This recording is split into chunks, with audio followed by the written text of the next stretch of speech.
Assalamualaikum warahmatullahi wabarakatuh.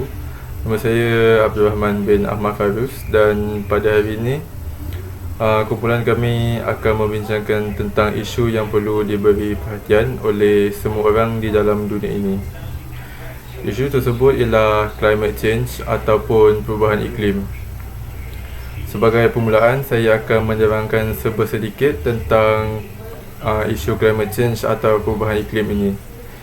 Climate change atau perubahan iklim merujuk kepada perubahan suhu atau corak cuaca yang berlaku untuk jangka masa yang panjang. Sebagai contoh, kejadian El Nino yang menyebabkan perubahan cuaca yang tidak menentu berlaku dalam tempoh masa yang agak panjang. Seterusnya, perubahan suhu atau corak cuaca ini mungkin berlaku secara semula jadi. Sebagai contoh, variasi dalam kitaran suria yang menyebabkan musim sejuk yang lebih sejuk di Amerika Syarikat dan utara Eropah, dan menyebabkan musim sejuk yang lebih panas di Kanada dan selatan Eropah. Sejak era 1800-an, aktiviti manusia seperti pembakaran arang, gas dan bahan aktif fosil menjadi punca utama kepada isu climate change atau perubahan iklim ini. Oleh itu, kita dapat lihat yang isu climate change atau perubahan iklim ini mungkin berlaku secara semula jadi ataupun oleh buatan manusia sendiri. Sekian, itu sahaja penerangan saya pada hari ini. Terima kasih.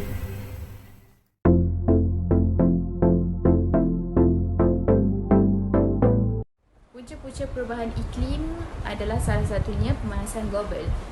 Pemanasan global adalah satu fenomena yang memerangkap gas dikenali sebagai gas rumah hijau yang melibatkan kumpulan gas. Antaranya adalah gas dioksida, gas karbon monoksida, metana dan juga nitrogen oksida. Gas-gas ini telah menghalang dan merangkap haba bumi daripada bebas ke angkasa. Punca yang kedua adalah disebabkan kerosakan lapisan ozon. Lapisan ozon ini adalah disebabkan berpunca dengan gas buatan manusia, iaitu gas hidrokarbon halogenat yang dihalogenkan yang sangat stabil dan boleh sampai ke lapisan ozon. Hidrokarbon halogenat akan menguraikan molekul ozon dan hasil menjadi klorin. Punca yang terakhir sekali adalah gas buangan industri. Gas buangan industri adalah seperti zarah gas, gas-gas masuklah seperti fluoride, sulfide, karbon monoksida, karbon dioksida dan sebagainya. Bahan ini mempunyai pelbagai bahaya haiwan dan tumbuhan serta tubuh manusia, dan pada masa yang sama benda ni boleh menjejaskan alam sekitar dan juga iklim.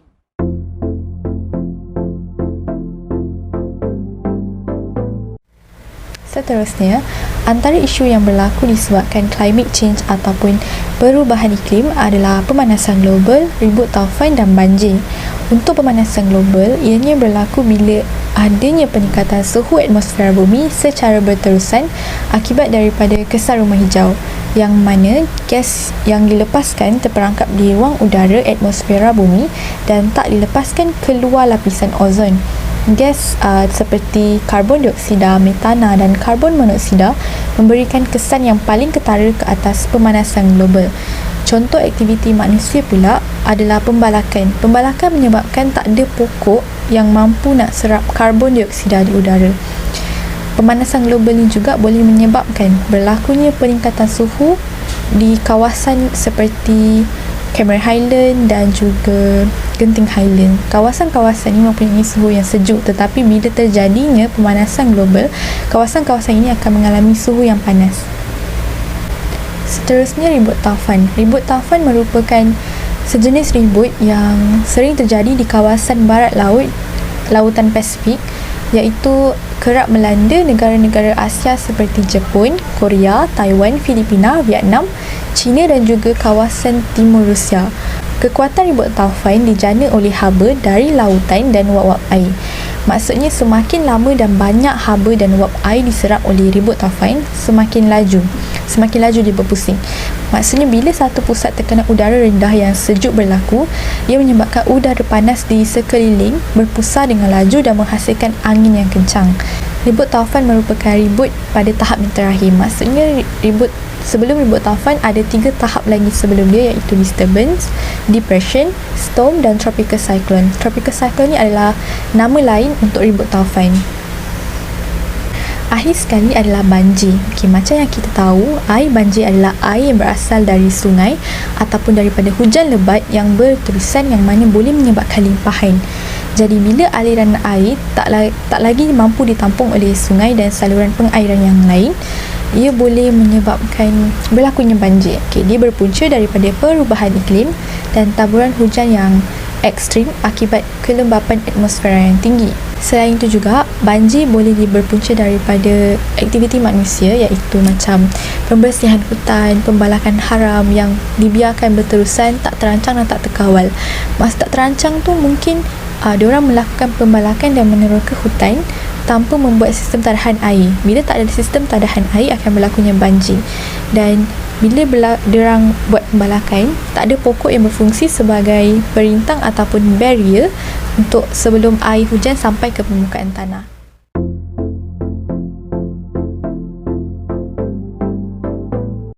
Assalamualaikum warahmatullahi wabarakatuh. Saya Muhammad Amir Hafiz Ismail, nombor kad pelajar A20DW 7014 akan menerangkan mengenai kesan perubahan cuaca di masa hadapan.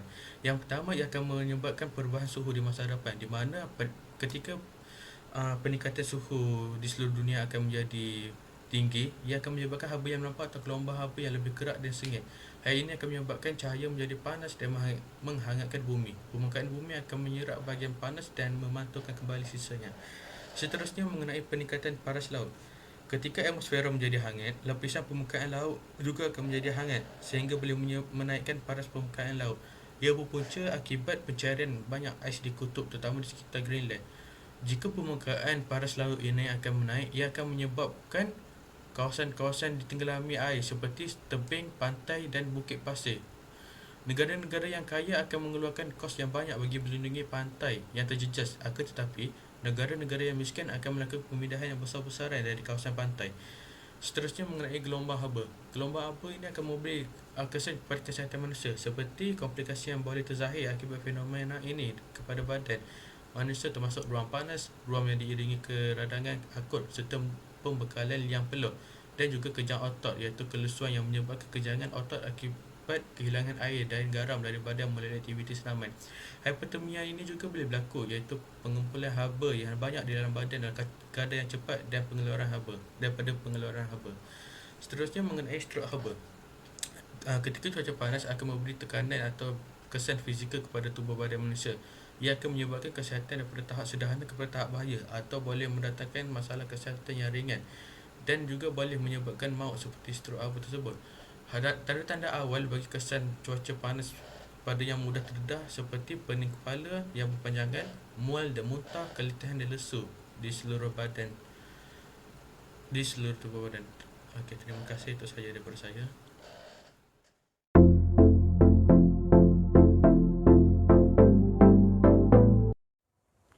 Kesan terhadap alam sekitar. Yang pertama, hasil pengeluaran tanaman berkurang akibat daripada pokok mempunyai penyakit dan ia boleh membuatkan pokok tersebut mati.